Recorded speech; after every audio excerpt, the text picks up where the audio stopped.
Book ഷെൽഫിലേക്ക് ഏവർക്കും സ്വാഗതം. നല്ല പുസ്തകങ്ങളെ പരിചയപ്പെടുത്തുന്ന ഇടമാണല്ലോ ബുക്ക് ഷെൽഫ്.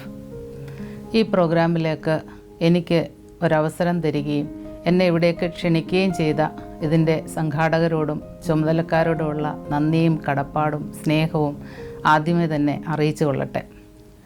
ഞാൻ ഇന്ന് പരിചയപ്പെടുത്താൻ ആഗ്രഹിക്കുന്ന പുസ്തകം റാം കെയർ ഓഫ് ആനന്ദി എന്ന അഖിൽ പി ധർമ്മജൻ എഴുതിയ നോവലാണ്.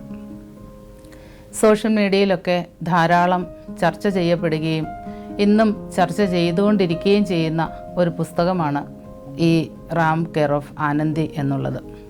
പുതിയ കാലത്ത് വായന കുറയുന്നു എന്ന അഭിപ്രായത്തെ തിരുത്തി കുറിക്കുന്നു ഈ നോവൽ. കാരണം 2020 പ്രസിദ്ധീകരിച്ച ഈ പുസ്തകത്തിന് ഇതിനോടകം 39 എഡിഷൻ കഴിഞ്ഞു. അത്രയധികം ആളുകളുടെ കയ്യിൽ ഈ പുസ്തകം എത്തിയിരിക്കുന്നു. കുട്ടികളെന്നോ ചെറുപ്പക്കാരെന്നോ പ്രായമുള്ളവരെന്നോ വ്യത്യാസമില്ലാതെ എല്ലാവർക്കും ഒറ്റയിരിപ്പിൽ തന്നെ വായിച്ച് ആസ്വദിക്കാൻ പറ്റുന്ന ഒരു നോവലാണ് ഇത്.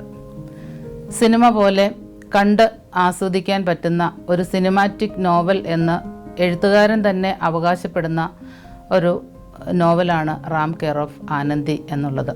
സിനിമയിൽ കാണുന്നത് പോലെ, ഒരു കഥ കേൾക്കുന്നത് പോലെ നമ്മൾക്ക് ഈ നോവൽ വായിച്ച് ആസ്വദിക്കാനായിട്ട് പറ്റും. ചെന്നൈ നഗരത്തിലേക്ക് പോയ റാം എന്ന യുവാവിൻ്റെ കാഴ്ചകളിലൂടെയും അനുഭവങ്ങളിലൂടെയുമാണ് ഈ നോവൽ മുന്നോട്ട് പോകുന്നത്. അതാണ് ഈ നോവലിൻ്റെ ഇതിവൃത്തമായി വരുന്നത്. വളരെ കുറച്ച് കഥാപാത്രങ്ങളാണ് ഇതിനകത്ത് ഉള്ളത്. ആലപ്പുഴ എന്ന ഗ്രാമപ്രദേശത്ത് നിന്നും സിനിമയെക്കുറിച്ച് പഠിക്കുക, നോവൽ എഴുതുക എന്ന ആഗ്രഹത്തോടുകൂടി ചെന്നൈയിലേക്ക് പുറപ്പെട്ട റാം എന്ന ചെറുപ്പക്കാരൻ അവിടെ കാണുന്ന കാഴ്ചകളിലൂടെയും അനുഭവങ്ങളിലൂടെയുമാണ് ഈ നോവൽ മുന്നോട്ട് കൊണ്ടുപോകുന്നത്. അതാണ് അതിൻ്റെ ഇതിവൃത്തം. സിനിമ പഠിക്കാനായിട്ട് ഫിലിം ഇൻസ്റ്റിറ്റ്യൂട്ടിൽ ചേരുന്ന റാം എന്ന ചെറുപ്പക്കാരന് വെട്രി, രേഷ്മ എന്ന 2 സുഹൃത്തുക്കളെ കിട്ടുന്നു. അവർ തമ്മിലുള്ള ഇടപെടലുകളിലൂടെ ഈ കഥ മുന്നോട്ട് പോവുകയാണ്. അവിടുത്തെ റിസപ്ഷനിസ്റ്റായിട്ട് ജോലി ചെയ്യുന്ന പെൺകുട്ടിയാണ് ആനന്ദി. വെട്രി താമസിക്കുന്ന കൊലഞ്ചിയമ്മാൾ അല്ലെങ്കിൽ പാട്ടി എന്ന് വിളിക്കുന്ന സ്ത്രീയുടെ ഉടമസ്ഥതയിലുള്ള ഒരു ഭവനം. ഈ ഭവനത്തിൽ ഇവരെല്ലാവരും കൂടി ഒന്നിച്ചു ചേർന്ന് പല മേഖലകളിലുള്ളവരാണെങ്കിലും അവർ ഒരു കുടുംബത്തിലെ അംഗങ്ങളെ പോലെ അവിടെ കഴിയുകയാണ്. അവരുടെ അനുഭവങ്ങളിലൂടെ കഥ ഒരു ഒഴുക്കോടെ മുന്നോട്ട് പോകുന്നു. യാതൊരു തടസ്സവുമില്ലാതെ നമുക്ക് വായിച്ചു പോകാൻ പറ്റുന്ന ഒരു നോവൽ. എന്നാൽ ഇവരുമായി ഒന്നും യാതൊരു ബന്ധവുമില്ലാത്ത ഒരു ട്രാൻസ്ജെൻഡറായ മല്ലി എന്ന ഒരു കഥാപാത്രം ഇതിനകത്ത് ഉണ്ട്. ഇവരെല്ലാവരും തന്നെ, ഈ കഥാപാത്രങ്ങളെല്ലാവരും തന്നെ ഒരു തരത്തിൽ അല്ലെങ്കിൽ മറ്റൊരു തരത്തിൽ ഏകാന്തത അനുഭവിക്കുന്നവരാണ് എന്ന് നോവലിൻ്റെ സൂക്ഷ്മ വായനയിൽ നമുക്ക് കണ്ടെത്താനായിട്ട് സാധിക്കും. അവരെല്ലാവരും തങ്ങളുടെ കുടുംബാംഗങ്ങളിൽ നിന്നും ബന്ധുമിത്രാദികളിൽ നിന്നും ഒക്കെ മാറി ഒറ്റപ്പെട്ട് കഴിയേണ്ടി വരുന്നവരാണ്. വെട്രിയും രേഷ്മയും സഹോദരങ്ങളാണ് എങ്കിൽ പോലും അവരുടെ അച്ഛൻ 1 അമ്മ 2 കൊലഞ്ചിയമ്മാൾ എന്ന സ്ത്രീയുടെ ഭർത്താവ് മരിച്ചുപോയി. അവർ വിധവയായിട്ട് ആ ഭവനത്തിൽ താമസിക്കുന്നു.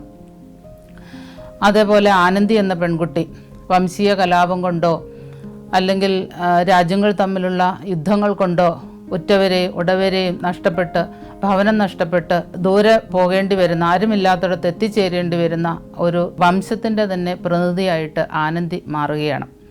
ഇവരെല്ലാവരും കൂടെ ഒന്നിച്ച് ഒരു ഭവനത്തിൽ ഇവരുടെയൊക്കെ ഉള്ളിൽ നൊമ്പരങ്ങൾ അവർ കാത്തു സൂക്ഷിക്കുന്നുണ്ട്. ഒപ്പം തന്നെ പരസ്പരം സ്നേഹിക്കാനും നന്മ പ്രവർത്തിക്കാനും പരസ്പരം കരുതുവാനും ഒക്കെ അവർ മുതിരുന്നുണ്ട്. അങ്ങനെ ഒരു കുടുംബത്തിലെ അംഗങ്ങളെ പോലെ ഈ കഥാപാത്രങ്ങൾ എല്ലാവരും ഒന്നിച്ച് നിൽക്കുകയാണ്. മല്ലി എന്ന കഥാപാത്രം ട്രാൻസ്ജെൻഡർ ആയതുകൊണ്ട് തന്നെ വീട്ടിൽ നിന്നും അടിച്ചിറക്കപ്പെട്ടവളാണ്. ഒരു ട്രെയിൻ യാത്രയിലാണ് റാം മല്ലിയെ പരിചയപ്പെടുന്നത്.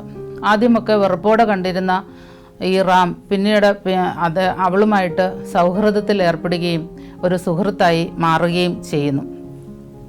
അവളുടെ ചെറിയ ചെറിയ വിഷമങ്ങളും സങ്കടങ്ങളും ഒക്കെ കേൾക്കുകയും അവളോടൊപ്പം സഞ്ചരിക്കുകയും ഒക്കെ ചെയ്യാനായിട്ട് ഈ റാം ശ്രമിക്കുന്നുണ്ട്. ട്രാൻസ്ജെൻഡർ എന്ന വിഭാഗക്കാരെ കേരളത്തിലുള്ളവർ ഒരു പക്ഷേ അവരെ സ്നേഹത്തോടുകൂടി കരുതുന്നുണ്ടാവാം. എന്നാൽ കേരളത്തിന് വെളിയിലോട്ട് ചെല്ലുമ്പോൾ അവർ നേരിടേണ്ടി വരുന്ന വിവിധ പ്രശ്നങ്ങൾ, വീട്ടിൽ നിന്നും സമൂഹത്തിൽ നിന്നും അധികാരികളുടെ കയ്യിൽ നിന്നും ഒക്കെ അവർ നേരിടേണ്ടി വരുന്ന വിവിധ തരത്തിലുള്ള വിഷമതകളും പീഡനങ്ങളും ഒക്കെ മല്ലി എന്ന കഥാപാത്രത്തിലൂടെ റാം അവതരിപ്പിക്കുന്നുണ്ട്. റാമും ആ മല്ലിയും തമ്മിലുള്ള സംഭാഷണങ്ങളിലൂടെ, ഒന്നിച്ചുള്ള യാത്രകളിലൂടെ ഒക്കെ അവർ നേരിടുന്ന വിവിധ വിഷയങ്ങളെ എഴുത്തുകാരൻ പുറത്തു കൊണ്ടുവരുന്നുണ്ട്. റാമിന് ആനന്ദിയോടുള്ള സ്നേഹം മനസ്സിലാക്കിയ ഈ മല്ലി ഒരിക്കൽ റാമിനോട് പറയുന്നുണ്ട്, റാം, നമുക്ക് ചുറ്റുമുള്ള ആടുകളിൽ മിനിമം ഒരാളെങ്കിലും നമ്മെ രഹസ്യമായി പ്രണയിക്കുന്നുണ്ട്. ചില കാരണങ്ങൾ കൊണ്ട് അത് വെളിപ്പെടുന്നില്ലെന്ന് മാത്രം. അതുപോലെ നമ്മളും ആരെയൊക്കെയോ രഹസ്യമായി പ്രണയിക്കുന്നു, നമ്മളും അത് അവരോട് വെളിപ്പെടുത്തുന്നില്ലെന്ന് മാത്രം. ഈ ഒരു വാചകം യുവജനങ്ങളുടെ ഇടയിൽ വളരെ പ്രസിദ്ധി ആർജിച്ച ഒരു വാചകമാണ്. ഒരിക്കൽ റെയിൽവേ സ്റ്റേഷനിൽ സിമൻറ്റ് ബെഞ്ചിൽ റാമിൻ്റെ പേരെഴുതിയിട്ട് അതിനോടൊപ്പം മല്ലി തൻ്റെ പേരും കൂടി എഴുതി ചേർക്കുന്നുണ്ട്. എന്നിട്ട് അവൾ പറയുന്നു, ഈ പേരിനൊപ്പം ഒരു സിമൻറ്റ് ബെഞ്ചിലെങ്കിലും ഞാനൊന്ന് സ്ഥാനം പിടിക്കട്ടെ എന്ന്. അങ്ങനെ റാമിനോടുള്ള സ്നേഹം അവൾ പറയാതെ പറയുകയാണ്. റാം അവളോട് പറയുന്നുണ്ട്, നീ എവിടെയായിരുന്നാലും സന്തോഷമായി ഇരുന്നാൽ മതി എന്ന്. ഒരിക്കൽ അവൾ അത്രയും നാൾ സമ്പാദിച്ച സമ്പാദ്യം എല്ലാം കൂടി ശേഖരിച്ച് തൻ്റെ സഹോദരനൊരു ബൈക്കും വാങ്ങി അവൾ ഉപേക്ഷിച്ച് പോകുന്ന വീട്ടിലേക്ക് തിരിച്ചു പോകുന്നുണ്ട്. പക്ഷേ അവൾക്ക് അവിടെ ചെന്നിട്ട് നേരിടേണ്ടി വന്ന അനുഭവം വളരെ തിക്തകരമായ അനുഭവങ്ങളാണ്. അവർ വീട്ടിൽ നിന്ന് അവളെ വീണ്ടും അടിച്ചിറക്കുന്നു. വീണ്ടും അവൾ പഴയ അവളുടെ ആവാസ സ്ഥലത്തേക്ക് എത്തുകയും അവൾ ആ ട്രാൻസ്ജെൻഡർ വിഭാഗത്തിൻ്റെ കൂടെ പിന്നീടുള്ള കാലം കഴിയുകയും ചെയ്യുന്നു. പഴയ പോലെ അവൾക്ക് പലതരത്തിലുള്ള ബുദ്ധിമുട്ടുകളും പ്രയാസങ്ങളും ഒക്കെ നേരിടേണ്ടി വരികയാണ്. രാപ്പകലില്ലാതെ അധ്വാനിക്കുന്ന ആനന്ദി എന്ന പെൺകുട്ടിയാണ് മറ്റൊരു മികച്ച കഥാപാത്രം. വളരെ നേരായ മാർഗത്തിലൂടെ വളരെ അധ്വാനിച്ച് പണം സമ്പാദിക്കുന്ന ഒരു പെൺകുട്ടിയാണ് ആനന്ദി. എന്നാൽ എന്തിനാണ് ഇവൾ ഈ പണം സമ്പാദിക്കുന്നതെന്നോ അത് വെച്ചിട്ട് എന്താണ് ചെയ്യുന്നതെന്നോ ഇവളുടെ കൂടെ നടക്കുന്ന കൂട്ടുകാർക്ക് അറിയാൻ കഴിയുന്നില്ല. കാരണം ഒരു തരത്തിലും ഒരു അനാവശ്യ ചെലവ് അവളിൽ നിന്നും ഉണ്ടാവുന്നതായി ഇവർ കണ്ടിട്ടില്ല. നിഗൂഢതകൾ നിറഞ്ഞ ഒരു കഥാപാത്രമായിട്ടാണ് ആനന്ദിയെ അവതരിപ്പിക്കുന്നത്. എന്നാൽ വളരെ ഉത്തരവാദിത്വത്തോടു കൂടി അവളുടെ കൃത്യങ്ങൾ അവൾ ഭംഗിയായി ചെയ്യുന്ന ആനന്ദി കഷ്ടപ്പെടുന്നത് എന്തിനാണ് എന്നുള്ളത് നോവലിൻ്റെ അവസാന ഭാഗത്ത് മാത്രമാണ് അവളുടെ ജീവിതകഥ ചുരുളഴിഞ്ഞ് വരുന്നത്.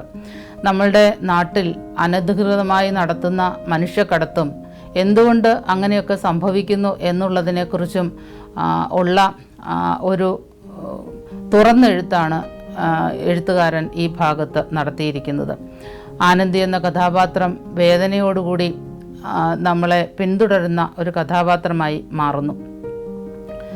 വെട്രിയും രേഷ്മയും ഒക്കെ താമസിക്കുന്ന വീടിൻ്റെ ഉടമസ്ഥ കൊലഞ്ചി അമ്മാൾ എന്ന് വിളിക്കുന്ന പാട്ടി എന്ന സ്ത്രീ ഈ കുട്ടികളെയെല്ലാം തൻ്റെ സ്വന്തം മക്കളെ പോലെ അവർ കരുതുന്നുണ്ട്. അവർക്ക് സ്വന്തക്കാരാരുമില്ല. ഭർത്താവ് മരിച്ചുപോയി. തഞ്ചാവൂരാണ് വീടെങ്കിലും അവിടേക്ക് തിരിച്ചു ചെല്ലാൻ അവളെ വിളിക്കുന്നുണ്ട്. പക്ഷേ അവൾ പോകാതെ ഈ കുട്ടികളുമായിട്ട് ഒന്നിച്ച് അവർ അവിടെ കഴിയുകയാണ് ചെയ്യുന്നത്.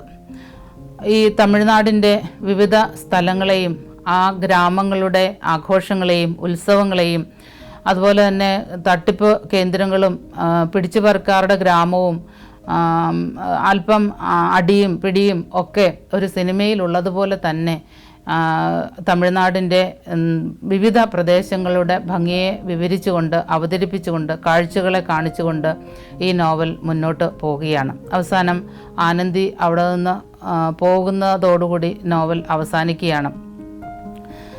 സാമാന്യ ജനങ്ങളുടെ ശ്രദ്ധ അധികം കടന്നു ചെല്ലാത്ത മനുഷ്യക്കടത്തിൻ്റെയും ട്രാൻസ്ജെൻഡർ വിഭാഗത്തിൻ്റെ പ്രശ്നങ്ങളെയും ഒക്കെ അവതരിപ്പിച്ചുകൊണ്ട് കഥ പറച്ചിലുകാരൻ്റെ രീതിയിൽ ഈ കഥ പറഞ്ഞു പോകുന്നു.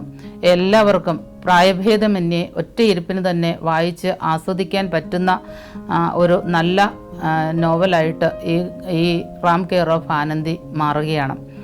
വായന കുറഞ്ഞു എന്ന് അഭിപ്രായപ്പെടുന്ന ഈ കാലഘട്ടത്തിന് വായന കുറഞ്ഞു എന്ന് അഭിപ്രായപ്പെടുന്ന ഈ കാലത്തിന് ഒരു തിരുത്തിക്കുറിക്കലായി ഈ നോവലിനെ നമുക്ക് കണക്കാക്കാം. വായന തുടങ്ങാൻ ഇരിക്കുന്നവർക്കും വായന അവസാനിപ്പിച്ചവർക്കും ഇടയ്ക്ക് മുടങ്ങിപ്പോയവർക്കും ഒക്കെ വീണ്ടും വായിക്കാൻ പ്രേരിപ്പിക്കുന്ന ഒരു നല്ല നോവലായി ഈ നോവലിനെ നമുക്ക് കാണാൻ സാധിക്കും. എന്നാൽ വലിയ സാഹിത്യ സിദ്ധാന്തങ്ങളോ തത്വങ്ങളോ വലിയ ഭാഷയോ ഒന്നും ഇതിനകത്ത് കാണാൻ സാധിക്കുകയില്ല. അത് നോവലിസ്റ്റ് തന്നെ അഭിപ്രായപ്പെടുന്നുണ്ട്. നിങ്ങൾ വലിയ കാര്യങ്ങളൊക്കെ ഇതിൽ നോക്കിയാൽ ഒരു പക്ഷേ ഇതിനകത്ത് കാണാൻ സാധിക്കില്ലായിരിക്കാം എന്ന്. പക്ഷേ പുതിയ കാലത്ത് യുവജനങ്ങൾ എങ്ങനെ അവരുടെ സുഹൃത്ത് ബന്ധങ്ങൾ കണ്ടെത്തുന്നു, ആരുമായിട്ടൊക്കെ കൂട്ടുകൂടുന്നു, എങ്ങനെ ആ ബന്ധങ്ങൾ നിലനിർത്തുന്നു എന്നൊക്കെ നമുക്ക് കണ്ടെത്താനായിട്ട് ഈ നോവൽ വായനയിലൂടെ സാധിക്കുന്നുണ്ട്. എന്തുകൊണ്ടും തികച്ചും നല്ല ഒരു വായനാ അനുഭവം നൽകുന്ന ഒരു നോവലായിട്ട് നമുക്ക് ഇതിനെ കണക്കാക്കാം. ചെന്നൈ നഗരത്തിലേക്ക് ഒരിക്കലെങ്കിലും പോയിട്ടുള്ളവർക്ക് ഗ്രഹാതുരത്വത്തോട് മാത്രം വായിക്കാൻ കഴിയുന്ന, അല്ലെങ്കിൽ പോകാത്തവരെ സംബന്ധിച്ചിടത്തോളം പോകാൻ പ്രേരിപ്പിക്കുന്ന, നല്ല അനുഭവങ്ങൾ സമ്മാനിക്കുന്ന, നല്ല കാഴ്ചകൾ സമ്മാനിക്കുന്ന, രസകരമായി വായിച്ചു പോകാവുന്ന ഒരു നോവലായിട്ട് ഈ നോവലിനെ നമുക്ക് കണക്കാക്കാം. നന്ദി, നമസ്കാരം.